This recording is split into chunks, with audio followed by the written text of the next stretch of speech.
Ito na nga pala ang update sa ginawa nating clearing operation tsaka tree planting dito sa San Ildefonso, Bulacan, sa isang subdivision sa Casa Royal, Sapang Putol, San Ildefonso, Bulacan. So kanina sa unang post natin ay konti lang yung kasama nating tao. Ngayon gusto ng client natin medyo pabilis ang trabaho, kaya kanina umuulan, kaya habang umuulan dire-diretso pa rin sa pagtatrabaho. Ngayon nagdagdag tayo ng workforce, nagdagdag tayo ng tao. Yan kasi kailangan natin muna yan linisin bago natin taniman, kasi as you can see talagang masukal, madamo. Mahirap naman magtanim kung masukal at nakakatakot, baka may mga ahas.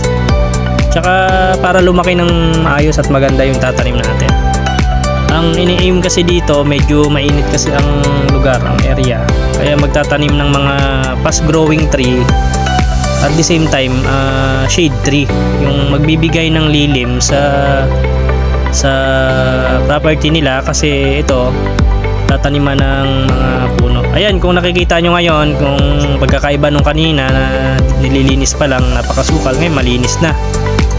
So yan yung pinaka result ng ginawa nating paglilinis. Kahit umuulan, tinapos natin para talagang bago magtanim, malinis na malinis.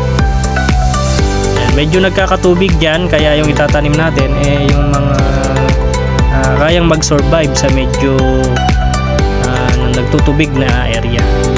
So ito na nga yung gagawin na natin, ay i-layout na yung itatanim. Ang itatanim nga pala, yan yung nakikita nyo, yan yung tinatawag na umbrella tree. Kaya umbrella tree kasi nagkakaroon siya ng layer. Shade tree din yan, shade tree.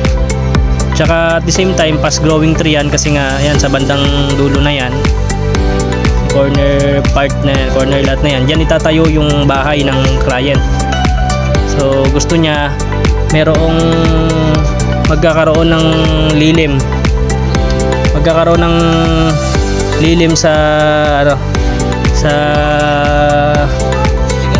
ng lilim sa area na yon, para kapag nagtayo na sila ng building, magkakaroon na ng shade.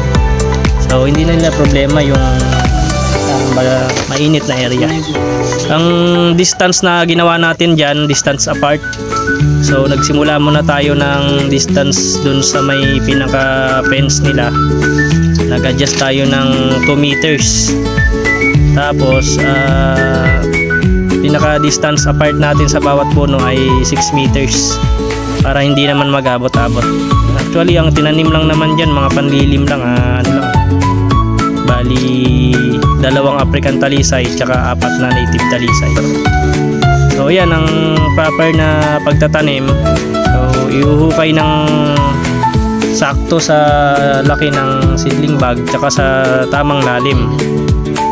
Tapos lalagyan niya ng base fertilizer na triple 14 or organic, pwede rin yan, or kung meron kayo yung mga animal manure.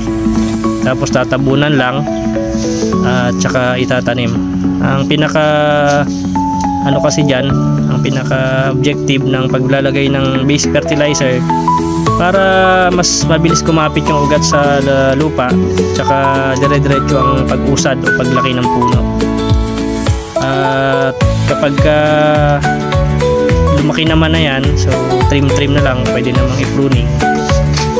Kaya ang final result nitong ginawa natin ay makikita natin sa bandang dulo ng video. Ayan, kung makikita nyo, naka-pwesto na, itatanim na lang. Dito lang to sa Casa Royal. Kaya kung gusto nyo magpatanim ng mga puno, so ang sistema natin dyan, isi-set up muna natin. Magkakaroon muna tayo ng tinatawag na clearing operation, yung lilinisin yung area, tapos i-layout, tsaka pa lang natin itatanim. Kasi ang pagtatanim ng puno, hindi lang basta itinanim mo, dapat may yung future kasi dyan, niisip din. Kasi baka mamaya nagtanim ka ng puno, after 3 years or 5 years puputulin mo lang kasi hindi naman siya naka-layout talaga ng maayos. Kaya mas maganda kung may proper distancing, tapos may planning na ginawa bago itinanim. Kasi baka mamaya nagtanim ka ng puno, dinikit mo dun sa gagawin mo palang bakod, puputulin mo rin, sayang lang din. Sayang lang yung binili mong planting material tsaka yung effort din. Tsaka siyempre yung inaasahan mo sana na magbibigay na ng lilim, puputulin mo lang kapag naitanim na. Kaya mahalaga yung planning concept tsaka yung pagli-layout tsaka yung proper distancing sa pagtatanim ng puno para talagang satisfied yung client. Tsaka siyempre ang aim nga ng 1 million seedlings nursery hindi lang basta makapagtanim ng puno, kundi mabuhay tsaka mas lumaki. Yun lang, tsaka maraming salamat. Thank you. Shout out Brian Nobe.